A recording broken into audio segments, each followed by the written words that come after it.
آج کے دور میں بہت سارے لوگ جو حج کرنے جاتے ہیں وہ احرام کے کپڑے کو بھی رکھتے ہیں۔ کچھ لوگ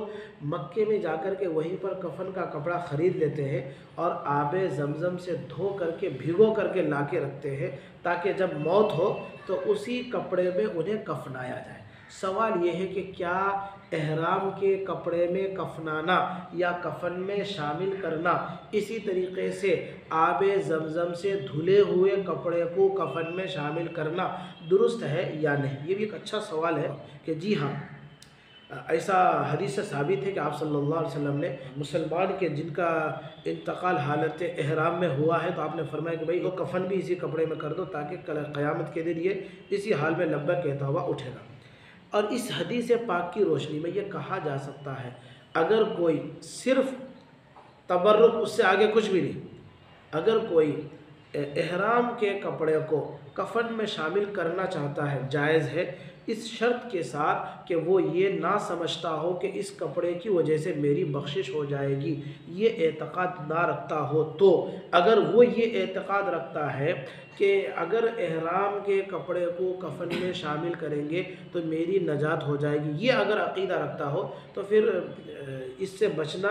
ضروری ہے اور بہتر ہے، ورنہ تو پھر ایسا ہو جائے گا کہ یہاں پر جو ہے تمام لوگوں کے حقوق کو مار کے حاجی صاحب حج کرنے چلے گئے اور احرام کا کپڑا لے کر کے آ گئے اور کہا کہ جب میں مروں گا تو اسی کپڑے پر مجھے دفن کر دینا تاکہ میری بخشش ہو جائے، تو پھر ایسا نہیں۔ بس یہ ہے کہ اعتقاد یہ ہے کہ اس سے کچھ ہو سکتا نہیں، کچھ نہیں ہوتا اس سے، بس یہ من کیا کر لیے، باقی اس کو اسلام کا جزء لا ينفق ضروری سمجھ کر کے کرنا تب تو پھر یہ بدعت ہو جائے گا۔ دوسری بات، آب زمزم سے بھگویا ہوا کپڑا، اس کپڑے کو بھی کفن میں استعمال کر سکتے ہیں اسی شرط کے ساتھ جو میں نے آپ کے سامنے بیان کیا۔ ساتھ میں ایک مسئلہ یہ بھی سمجھ لیجئے، احرام کے کپڑے کو